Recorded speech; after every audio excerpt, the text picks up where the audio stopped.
control of human.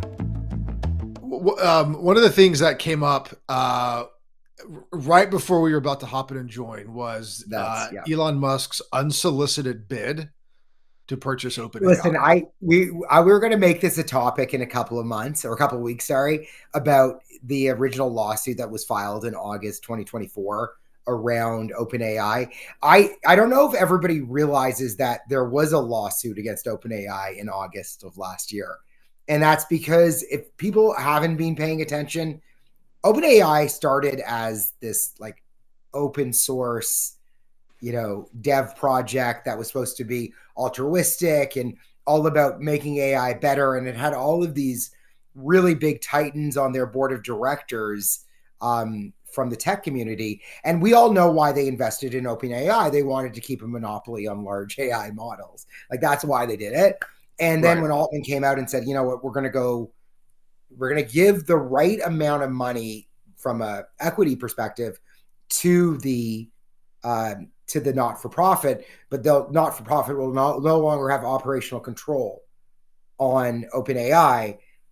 I know it sounds like very legalese, but that changed what the company is now. Now it's a for-profit company. No, they're converting from a nonprofit to a for-profit, right? But they're still retaining the equity. So the nonprofit that Musk and everybody else invested in that got started still owns the equity at a spot price. So they're not losing their equity. Like there's no financial loss for these folks. There's actually only financial gain because this ultimately will be one of the largest companies on the planet.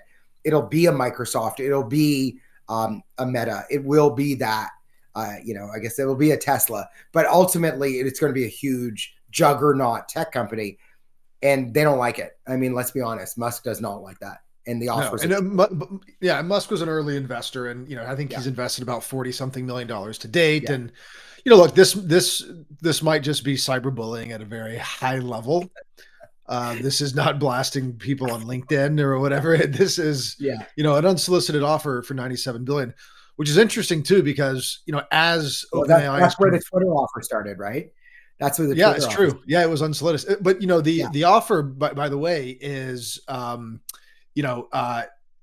is well below what the current valuation is for raising this next round. They're currently raising money. Right. I think the valuation is $300 million. $300 billion. And so $300 billion rather. And so $97 billion, it's a joke. It's not even a serious offer. I kind of wonder, what's the point of this? What is he playing at here? Nobody knew that the lawsuit was out there. When I did a search right before to see like Musk OpenAI lawsuit, the last news report was like end of August. I don't know if people realize, and I don't want to sound like a conspiracy theorist here, but I don't know if people realize what really has happened over the last like 4 or 5 months. Like Altman's sister has come out and said some very negative things that he's denied, his family has denied. There's been this like deep seek, slow kind of idea here. There's been, policy intrigue around Musk trying to keep Trump away from Altman. There's like discussions behind the scenes around that. There's been so much discussion about, what is OpenAI? What is AI? What is AI safety? Like, how do we constrain AI safety?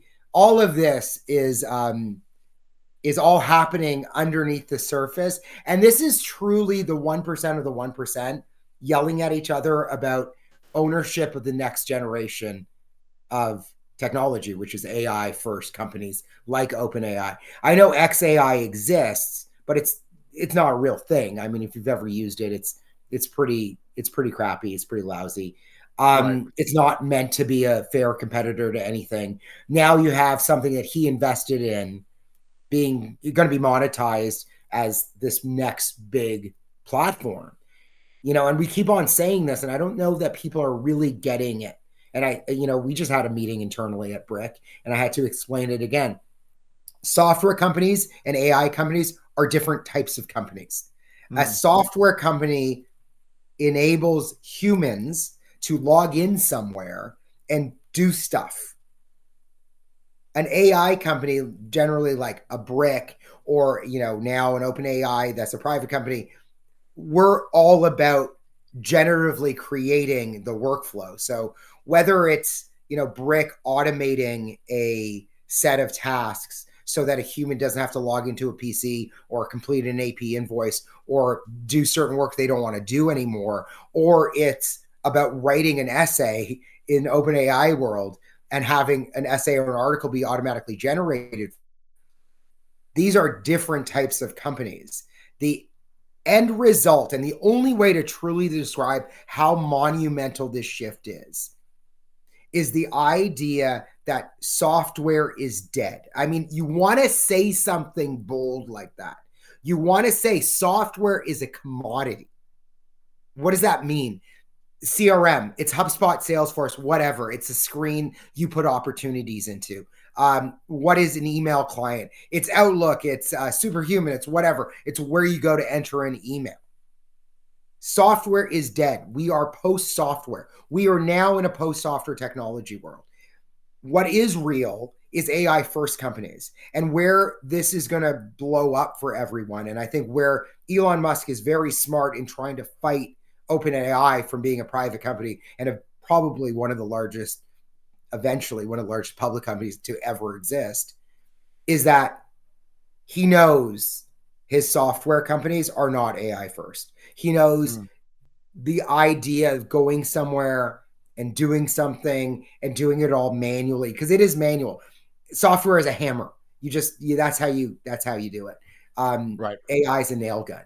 So that's the big generational shift. And anybody that thinks this isn't scaring the hell out of the incumbents, they all stood behind Trump because they want to make sure they can control antitrust cases, and they want to be able to be the titans they are without getting broken up like Microsoft had to.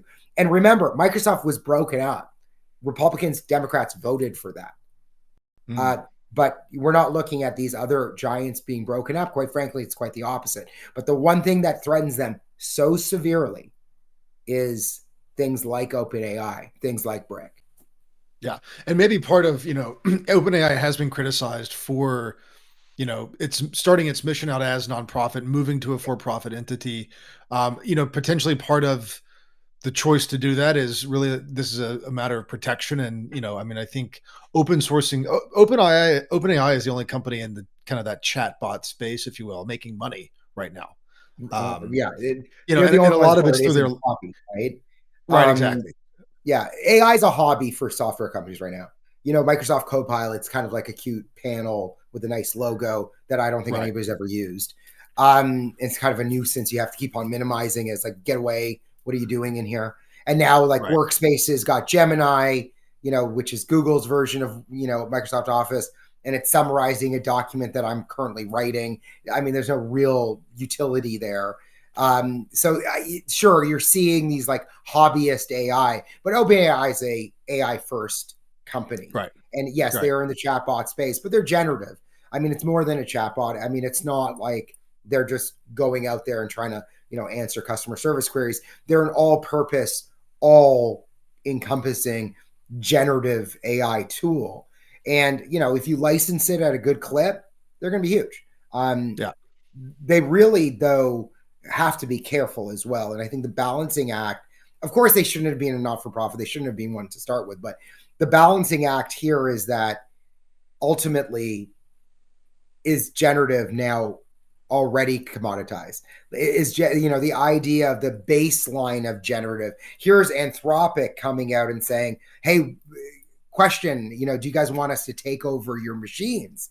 And, we thought it was all funny, and we talked about this last time. It's like Brick has been taking over PCs and servers and software since 2018, and this was like a big deal for Anthropic to talk about. Right. But the idea here is that you need practical application, at least in the B2B space. Right. Practical application of AI. And the question is, does OpenAI, which is generative, amazing, but is that already kind of like, yeah, I get it. It can do a LinkedIn post for me, or it can do a Facebook marketplace article, or sell my car or whatever. Is that really that meaningful long-term to the world? As meaningful as Musk makes it sound. I guess that's the real question.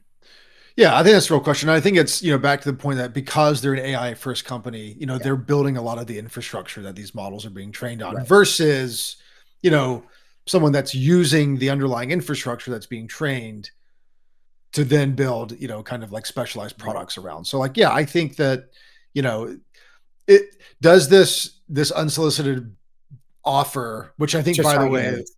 yeah, just trying Just to get trying to noticed, get which, by the way, I think, Altman he rejected wants to like get the 30 lawsuit minutes afterwards, in the yeah. right? He He's wants just to get trying the to create lawsuit. the noise. Yes. It's Yeah. not going anywhere. I mean, the court's already accepted OpenAI. Well, at least the first pass. Who knows what a different judge is going to say, depending on who pressures them. But the idea here is that the initial judge is accepting the story. The not-for-profit is retaining their ownership stake. They're just not going to have any operational control on it. And then the base of the company, OpenAI, will now be a for-profit endeavor, which allows them to raise a lot more money, build a lot faster, and compete in a lot more spaces. I think theory here for Altman is that they are going to need to go beyond that one, hey, ask me a question, I'll give you an answer, or hey, do this for me and I'll edit your document or what have you. You're going to have to move past that, because the average utility of that may be represented in a company as $20 per seat, which is not, and nothing per month, nothing to snuff at, right? Eventually there's going to be a lot of diminishing returns. They'll go down to $5, $2, $1. But what's the next phase of OpenAI's life? It's probably moving into what we do, which is more around the automation and predictive. And I think that's where you start to see the differentiator is like, are you going to be able to do more with OpenAI outside of the speech to speech kind of generation? Right. Yeah. No, and you mentioned the AI first companies. I mean, we're really, OpenAI is certainly like the leader in the OpenAI AI first. Would you even call Palantir an AI first company?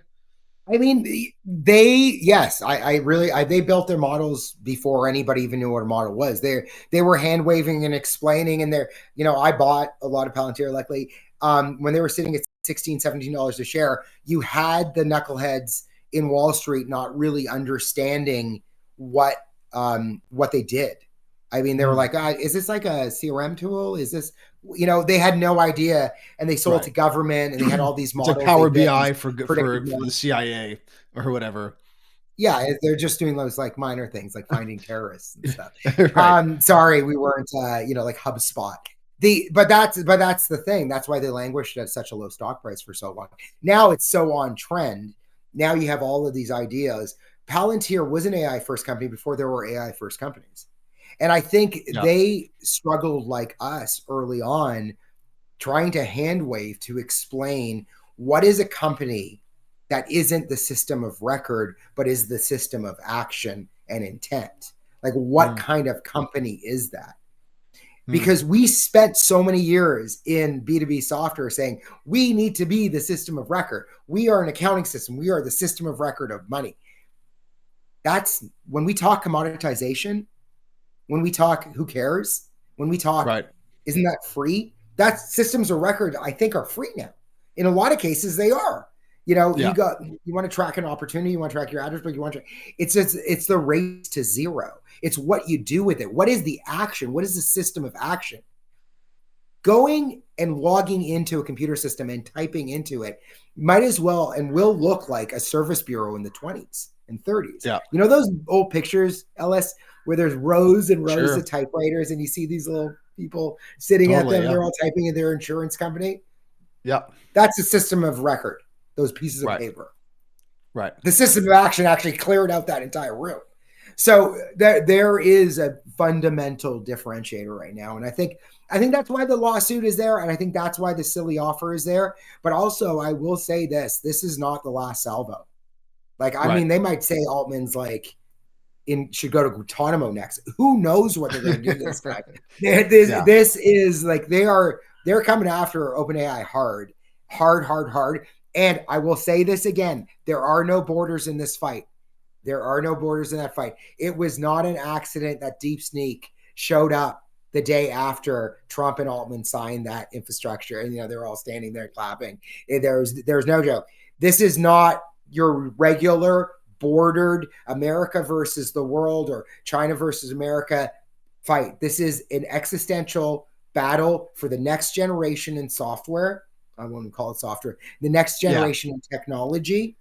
Right. So that the legacy players, the old school legacy players, still can control it.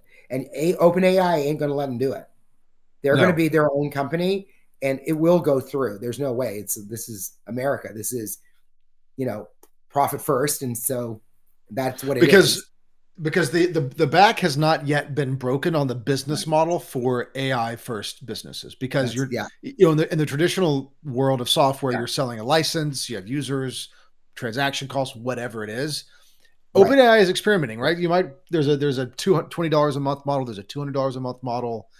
They'll soon be licensed, Doesn't work. they're You licensing know, out the I'm model to embarrassed to say how Apple. many pricing models we've had in the last 7 years. Right. Um, there was even a pricing model that was per seat, and we still have one somewhere lying around. And it's like, where our goal is to reduce the number of seats for everybody at a company, or at least Right. like, and it's kind of the antithesis of the goal. You want less people doing data entry, bots are doing the data entry, yet we were selling per seat. That was fun. That was a tough one Right. to explain. And nobody loves transactional, so that was a fun one. Everybody loves kind of departmental. That's our current pricing models. Buy an AP department, buy an AR department for X amount of dollars based on, you know, how many folks you're trying to, you know, augment. It's a tough one. Yeah. The business model, we're this is the intranet in 1999, or 97 even. I remember walking into a store, magazine store, and there was like, use the internet. I'm like, what's the internet? Like 96, buying the Right. Or magazines. you pay, and you would basically pay per minute to you, because you're using, Right. to use the Oh my internet. God, I forgot about that. Um, You're you know, younger than me. How do you remember that? The Right. 30 Well, look, minutes quarter? I'm still in the generation where I went from growing up with no internet to internet, right? I was, I don't know, That's 12, so 11, funny. 13 at the time or something. That is a very dangerous time to be introduced to the internet, for sure. But it turned out okay. It lends itself to the safety question. So Elon Musk says it's about safety. I don't know Right. if I'll ever feel safe on Twitter. It's not my. I wouldn't call that I'm my about to safe say, space. yes. You got Zuckerberg wiping out fact checking. You got X putting on like crazy white supremacists and letting them say whatever the hell they're saying. And it's like, we must own OpenAI for safety. I mean, for monopoly. I mean, I said that wrong. I mean, Yeah. for something. Like, give me a break. No, Give me a break. this is going OpenAI is going to be as they grow and as they start to figure out the pricing model, by the way. And there's a lot of great kind of like strategies out there that folks talk about, but their ability to license, their 100%. models is, 100%. they're I still think figuring the out dirty exactly what it secret, is. though, Ellis, sorry to interrupt. The dirty secret about OpenAI is its generic model ain't that great. I mean, it Right. doesn't do anything that Llama doesn't do. Right. It's Llama's, for those that don't know, is the meta model that's free, open source. You can use, you can download. Yeah, I mean, we can put something in the links below. Download LM Studio, upload the Llama. You have an LLM, your own personal one in 15 minutes. It's fantastic. But that's not the point I think we're trying to get at. The idea here is you need to fine tune models. That's that dirty secret. You need to fine tune models. You need to fine tune models to not just who you are or the workflows you're doing or how you want to gain value. You need to fine tune models to provide that value. And I think the vast majority of folks that are paying 220, whatever, are just using the generic. Where you really want to do is teach it to do something. And I'll call them generation one of generative AI. You see a lot of these, I'll call them fly by nights. They're like, we'll write a contract for you. And what they've done is they fine tune the ChatGPT or Llama model with a bunch of contracts, and it'll use that information to generate an individual contract, right? A bunch Right. of, please write a contract about this. And it'll have the skills. It's like you're training its skills. Like in the a few years ago when you train Alexa a skill, like turn on the lights, turn off the lights. It's like training it on a skill. That is really when you talk about, I always say, when you talk about the swim lane of AI that's generative, that fine tuning is not an engineering feat. It's not a creator's feat. It's like basically anybody can do it. When anybody can do something and then you're launching that as product, then you're not really Not the launching a same thing. product that has Right. legs, Right. right? You're using an Nobody's LLM going to to pay train your for LLM. contracts to be written in generative AI anytime soon. That's the Right. bottom line. Yeah, yeah. Yeah, you're using an LLM to train your own LLM. It's not the same. It's like using Norse stockpot to make a It's chicken stock. yeah, It's not, Like, yes, you're technically making a chicken stock, but all of 100%. the flavor comes from something else, right? Um, Yeah, I mean, I know we have more to talk about, but I think what the word is here is this is the offer is a smokescreen. He wants to bring attention to the fact that OpenAI is the first AI first juggernaut and probably the next company in the trillionaire or the $1 trillion market cap club. Probably within the next 24 months, they will IPO. They will take on very, very large companies and they will wipe them out. And he and others want to control that. Borders and innovation be damned.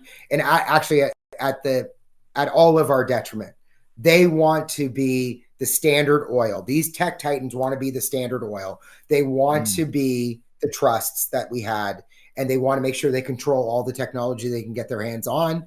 And that's why they make these investments. And that's why they feel so wronged when these investments change to a potential competitor, in this case, a dead-on competitor. And that's why this offer was made. It's just to get people's attention on the lawsuit. Yeah, absolutely, no question. The other topic that came up was, you speak about regulating safety was what we're seeing happen in Washington, in particular with kind of the introduction of engineers from the tech world, folks that otherwise would take a job. Stanford and said, I really want to be in the public sector. Right. In the is the public sector cool again from a technology perspective? I think it's cool again because it may not exist in a couple of months, but no, it's got to exist. It's like a endangered species, the sector. They're like the white rhino of everyone. The idea here is we all know that it is a giant elephant, right? Yeah, they're putting the elephant on Ozempic. We get it. Right. And I'm 100% in agreement that DOGE is doing probably, they're doing the right thing. I'm not going to say probably. They are doing the right thing. If you've ever, and my father, and I think I told you this last time, my father worked in the public sector for 40 years. He's an environmental engineer. He worked in something called MESA, which cleaned up the Great Lakes. It took 40 years. I mean, this takes a lot. Government takes a long time, and things shifted and changed. And there was committees and subcommittees to safety committees and votes and this and that and memos and memorandums and updates. Coming in and taking a sledgehammer to it is how Trump got elected. And I think it's kind of what everybody wants. There is waste. We all know that.